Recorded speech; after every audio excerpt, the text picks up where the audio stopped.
wako salama. Kwa hivyo hata wewe ni mweupe. Magaire kegwire. Guthĩnĩka no gũkũgarũre nginya rangi.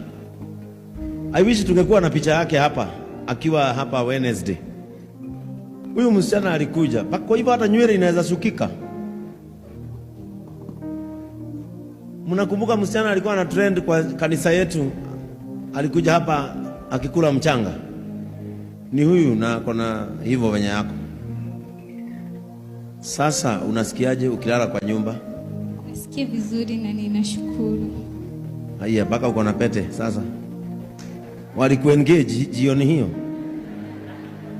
Ama ni ya kuvaa tu? Ni ile tu ya ubavi. Unafurahi? Kabisa. Wapi Shiko? Alikupanga vizuri? Kabisa. Uko na kila kitu? Huyu msichana alikuja hapa akiwa na shida mingi. Na unaona vile yako, hakuwa amekula mchana mzima. Kasikia niko hapa na ibada, akaja alikuwa amekaa hapo keti umekaa.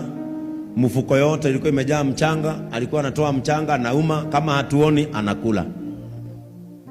Na hivyo ndivyo ameishi. Amekuwa kilala hapo nje ya kanisa ukipita na hapo. Na niliwaambia watu wa Mungu, hata kama dunia haina macho ya huruma, wewe kuwa nayo. Hata kama dunia haina macho ya huruma, wewe kuwa nayo. Sasa tulimkombolea nyumba na tukamlipia mwaka mzima. Akae hapo, azae mtoto wake, arudi. Hata kama ni kutafuta kazi, si atatafuta sasa kama hana mashida mingi.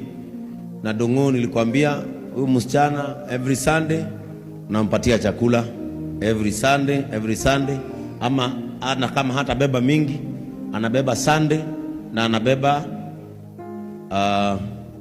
Wednesday. Na umeanza kukuja hapa, unakuja church? Ninakuja. Na nikamwambia akujange hapa, anafanya tu kazi hapa kabla siku zake zifike.